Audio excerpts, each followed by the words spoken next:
नमस्कार दोस्तों, हम लोग आज पढ़ते हैं मध्य प्रदेश के जो जनजाति व्यक्तित्व है उससे संबंधित मध्य प्रदेश की पीएससी में एक टॉपिक है। और उस टॉपिक से हम लोग आज कुछ फैक्ट जो है हम उसको पढ़ने की कोशिश करते हैं, क्योंकि मध्य प्रदेश की पीएससी ने 2020 में जो सिलेबस चेंज किया है उसमें एक टॉपिक बना है मध्य प्रदेश के प्रमुख व्यक्तित्व। तो उससे संबंधित क्वेश्चन आने की संभावना है। और अभी हाल ही में जो 2019 की जो पीएससी हुई है प्री, उसमें आपने देखा होगा कि उसमें दो जनजातियों से संबंधित व्यक्तित्व से क्वेश्चन आया था। उसमें पूछा गया था कि कौन से व्यक्तित्व का ओरिजिनल नाम क्या है, उनका जन्म कहाँ हुआ था, इस प्रकार से। तो हम लोग आज पढ़ने की कोशिश करते हैं मध्य प्रदेश के पीएससी में शामिल मध्य प्रदेश के जनजातियों के व्यक्तित्व से संबंधित, और इससे फैक्ट बनने की संभावना निश्चित रूप से है। तो हमने टॉपिक बनाया है मध्य प्रदेश के प्रमुख जनजाति व्यक्तित्व। हम स्टार्ट करते हैं 1857 की क्रांति से। 1857 की क्रांति में मध्य प्रदेश के कौन कौन सी जनजातीय व्यक्तित्व ने अपना रोल अदा किया था और इस देश के लिए शहीद हुए थे। तो सबसे पहला नाम आता है भीमा नायक का। बहुत प्रसिद्ध नाम है जनजातियों में भीमा नायक का। 1840 में इनका जन्म हुआ था बड़वानी जिले में। 1840 में बड़वानी जिले में इनका जन्म हुआ था। कहा जाता है 1857 की क्रांति में निमाड़ में ये अंग्रेजों के विरुद्ध लड़ते हुए इन्होंने उनके 71 ठिकानों पर छापा डाला था। 71 ठिकानों पर इन्होंने उनका कब्जे में कर लिए थे। इसलिए निमाड़ का रॉबिन हुड के नाम से भीमा नायक को जाना जाता है। भीमा नायक को निमाड़ के रॉबिन हुड के नाम से जाना जाता है। 1857 में शहीद हुए थे ये याद रखिएगा। ये थोड़ा सा ध्यान रखने वाली बात है कि भीमा नायक को निमाड़ का रॉबिन हुड कहा जाता है। बहुत फेमस क्वेश्चन है और आता भी है, और सबसे एक जबरदस्त पर्सनालिटी भीमा नायक की। उसके बाद अगला नाम आता है खाजिया नायक। कहा जाता है कि खाजिया नायक जो थे ये इस भीमा नायक के बहनोई थे। ठीक, भीमा नायक के बहनोई थे। ये भी बड़वानी जिले से थे और खाजिया नायक के रूप में कहा जाता है कि 1858 में ये शहीद हुए थे। कर्नल जेम्स करके जो अंग्रेज था उसने धोखे से इनको क्या किया था, मार दिया था। तो खाजिया नायक दूसरा व्यक्तित्व है जनजाति व्यक्तित्व जो कि 1857 की क्रांति से संबंधित है। तो दूसरा नाम है खाजिया नायक। तीसरा नाम आता है शंकर शाह और रघुनाथ शाह। ये दोनों पिता पुत्र है। शंकर शाह और रघुनाथ शाह ये दोनों ही पिता पुत्र है। और इन दोनों को याद रखना कि शंकर शाह का जन्म कहा जाता है 1783 में हुआ था। ये गढ़मंडला के अंतिम शासक थे। शंकर शाह गढ़मंडला जो कि मंडला जो राजघराना रहा है गोंड शासकों का, उसमें अंतिम शासक के रूप में शंकर शाह और रघुनाथ शाह रहे हैं। ये दोनों पिता पुत्र थे। कहा जाता है कि इनके समय जो अंग्रेज एक कर्नल था जिसका नाम था क्लार्क। कर्नल क्लार्क ने अपने एक चपरासी जो कि एक बहुत वफादार चपरासी था उनका, जिसका नाम था भद्दा सिंह, उसने एक नकली इनके राजा के दरबार में नकली व्यक्ति बनाकर भेज दिया इनका। तो शंकर शाह ने अपनी जो अंग्रेजों के विरुद्ध बनाई गई जो रणनीति थी उस रणनीति को धोखे में आकर अपने उद्देश्य को बता दिया। इस भद्दा सिंह के वफादारी के कारण इन दोनों पिता पुत्र को 1857 में गिरफ्तार कर लिया गया। और गिरफ्तार करने के बाद कहा जाता है इन दोनों को, इन पिता पुत्र दोनों को, कि तोप के मुहाने के पर इनको खड़ा करके अंग्रेजों ने, इन कर्नल क्लार्क ने तोप से उड़ा दिया था। तो शंकर शाह और रघुनाथ शाह ये दोनों ही व्यक्तित्व जनजाति व्यक्तित्व गढ़मंडला से हैं। बहुत महत्वपूर्ण फैक्ट है। और कि ये इस प्रकार से शहीद हुए थे कि तोप के मुहाने के सामने अंग्रेज क्लार्क था उसने इनको उड़ाया था। तो जनजाति व्यक्तित्व में 1857 क्रांति में इन दोनों का नाम भी बहुत प्रसिद्ध है। अगला नाम आता है जननायक टाटिया भील का। ये अभी हाल ही में क्वेश्चन आया था टाटिया भील का पीएससी में। 1842 में इनका जन्म हुआ था और ये पश्चिमी निमाड़ में इनका जन्म हुआ था। कहा जाता है इनका जो वास्तविक नाम था वो तांतिया था, लेकिन अंग्रेज इनको टाटिया टाटिया बोलते थे। तो कहा जाता है कि आदिवासी लोग टाटिया भील को भगवान मानते हैं और अंग्रेजों ने इन्हें पूरे भारतीय जनजातियों का रॉबिन हुड कहा था। टाटिया भील को पूरे भारत में रॉबिन हुड के नाम से जाना जाता है। कहा जाता है 1889 में अंग्रेजों के द्वारा इनको फांसी दे दी गई थी। तो टाटिया भील जो है इनका नाम बहुत प्रसिद्ध है पश्चिमी निमाड़ में, और इन्हें अंग्रेजों ने स्वयं ही रॉबिन हुड की उपाधि दी थी अंग्रेजों के द्वारा।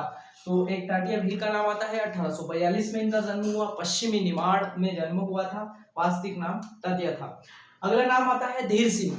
धीर सिंह एक प्रसिद्ध नाम है, रीवा जिले में 1820 में इनका कहा जाता है कि जन्म हुआ था धीर सिंह भील। तो याद रखना 1820 में इनका जन्म हुआ था, और 1857 की क्रांति में रीवा राज्य की क्रांति का सूत्रपात इन्हीं के द्वारा किया गया था, ऐसा इतिहास मिलता है। तो धीर सिंह का नाम याद रखना, रीवा राज्य से संबंधित इनका नाम याद रखना, ये बहुत फेमस पर्सनालिटी है रीवा राज्य से। अगला नाम आता है, बहुत ही प्रसिद्ध नाम है पेमा फालिया, जो कि एक अंतरराष्ट्रीय कलाकार है जनजातियों में। पेमा फालिया का नाम बहुत प्रसिद्ध है, अंतरराष्ट्रीय कलाकार है, झाबुआ जिले से संबंध रखते हैं। इनका जन्म चंद्रशेखर आजाद नगर जो है वहां पर हुआ था। कहा जाता है कि पेमा फालिया अंतरराष्ट्रीय कलाकार के रूप में जाना जाता है वो पिंथुरा चित्र के रूप में। पिंथुरा चित्र जो है वो भील जनजाति का एक प्रसिद्ध चित्र है और चित्रकला है। कहा जाता है कि इस पिंथुरा चित्रकला में किसी ध्वनि को सुनकर ही चित्र को बनाया जाता है, इसलिए यह पिंथुरा चित्रकला विश्व की एकमात्र ऐसी चित्रकला है जो कि उसकी ध्वनि सुनकर उस चित्र को उकेरा जाता है। और चूंकि जनजातियों में अभी तक ये चित्रकला जो है पुरुषों के द्वारा ही बनाई जाती थी, लेकिन इसका जो अगला रूप देखने में आता है कि भूरी बाई ने इस चित्रकला को बनाया है, उसको मैं आगे आपको बताता हूँ। सबसे पहले आप यहाँ याद रखना, पेमा फालिया आजाद नगर, चंद्रशेखर आजाद नगर में इनका जन्म हुआ था। 1931 में एक शिखर सम्मान से इनको सम्मानित किया गया था। 31 मार्च 2020 को पिछले वर्ष इनका निधन हुआ है पेमा फालिया जी का। पिंथुरा चित्रकला में ये बहुत एक प्रसिद्ध कलाकार थे। इनके प्रमुख चित्रों में बाबा गणेश, काठिया घोड़ा, चंदा बाबा, तारे, सरग, रानी काजल और मेघनी घोड़ी जैसी प्रमुख चित्रकलाएं हैं इनकी, ये याद रखिएगा। कभी क्वेश्चन आ सकता है बाबा गणेश किसकी चित्रकला है, तो बाबा गणेश, काठिया घोड़ा, चंदा बाबा, ये सारी पेमा फालिया की चित्रकलाएं हैं। बहुत प्रसिद्ध चित्रकारों में से एक है पेमा फालिया, अंतरराष्ट्रीय चित्रकला के चित्रकार है और भील जनजाति का एक गौरव भी है। अगला नाम आता है जमुना देवी का। आप सब लोगों ने इनका नाम सुना होगा। जमुना देवी का जन्म 1929 में हुआ था, धार सरदारपुर में हुआ था, याद रखिएगा। और कहा जाता है कि राज्य की पहली उप मुख्यमंत्री महिला जो बनी थी वो जमुना देवी ही बनी थी। ये बहुत कद्दावर नेता थी कांग्रेस की, और विधानसभा में पहली महिला प्रतिपक्ष बनने का श्रेय इन्हीं को जाता है। यही पहली महिला प्रतिपक्ष बनी थी। साथ ही 2001 में इन्हें भारत ज्योति सम्मान से सम्मानित किया गया था 2001 में, और 81 वर्ष की उम्र में 24 सितंबर 2010 को इनकी मृत्यु हुई थी। तो जमुना देवी का नाम बहुत कद्दावर नेताओं में लिया जाता है, कांग्रेस की नेता रही है और एक आदिवासियों के लिए एक आइकॉन भी थी। अगला नाम आता है कांतिलाल भूरिया जी और दिलीप सिंह भूरिया जी का। कांतिलाल भूरिया, दिलीप सिंह भूरिया ये रतलाम से सांसद रहे हैं, रतलाम जो लोकसभा सीट है वहां से, और अभी हाल ही में कांतिलाल भूरिया जी ये विधायक है। तो कांतिलाल भूरिया और दिलीप सिंह भूरिया दोनों पहले एक ही पार्टी से जुड़ा हुआ थे कांग्रेस, बाद में दिलीप सिंह भूरिया जी बीजेपी से जुड़ गए थे। तो कांतिलाल भूरिया जी का जन्म जो है 1950 में, जबकि दिलीप सिंह भूरिया जी का जन्म 1944 में हुआ था। रतलाम की लोकसभा सीट से ये हम सांसद रहे हैं। अलग अलग बार करके ये इन्होंने अपनी सेवाएं जो दी है वो कांग्रेस और बीजेपी दोनों पार्टी के रूप में दी है। तो इनका भी व्यक्तित्व जनजाति व्यक्तित्व के रूप में बड़ा नाम है।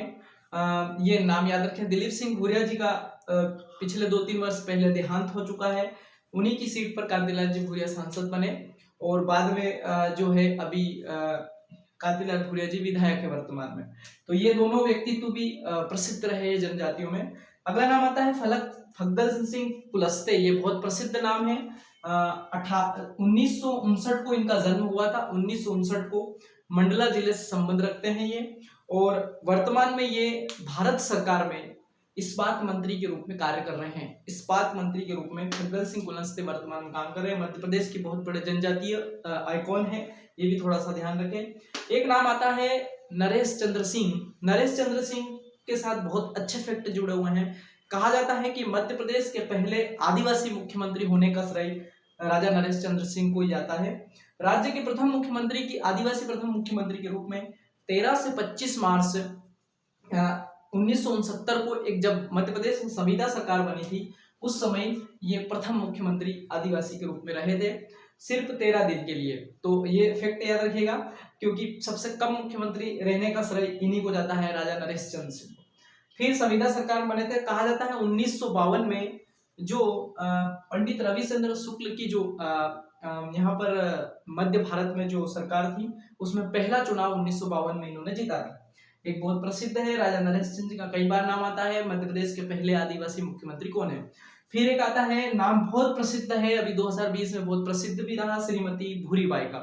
श्रीमती भूरीबाई अभी आदिवासी संग्रहालय जो है भोपाल में वहां पे कार्यरत है और ये भील जनजाति से जुड़ी हुई है। झाबुआ में इनका जन्म हुआ है। ये अभी तक जो पिंथोरा चित्रकला वो पुरुषों के वर्चस्व वाली मानी जाती थी, लेकिन श्रीमती भूरीबाई ने इस पिंथोरा चित्रकला को बनाया और प्रसिद्ध हुई है, इसलिए भारत सरकार ने 2020 में इन्हें पद्मश्री अवार्ड से सम्मानित किया है। तो ये कुछ व्यक्तित्व थे।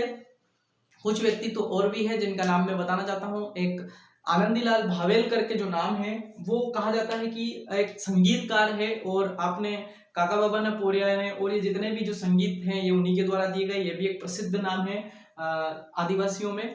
एक नाम आता है डॉक्टर हीरालाल अलावा जी का, जो कि अभी वर्तमान में एक जयत संगठन जो चलता है, एक राजनीतिक संगठन है, उसमें वो राष्ट्रीय अध्यक्ष के रूप में सम्मानित है और अभी वर्तमान में आदिवासियों में उनके द्वारा जो उनके व्यक्तित्व को लेकर बहुत ज्यादा चर्चाएं चलती रहती है। तो निश्चित रूप से दोस्तों, ये आदिवासियों के व्यक्तित्व का संबंधित मध्य प्रदेश की पीएससी में जो टॉपिक शामिल किया गया है उससे संबंधित फैक्ट कभी आप यहाँ पर आ सके तो निश्चित रूप से आप उसको सही करने में कामयाब होंगे और इसी प्रकार से अपने तैयारी जो है आप करते रहें और आगे बढ़ते रहें। हमेशा हम इस YouTube पे चैनल पे आप पे मिलते रहेंगे। जय हिंद, जय भारत।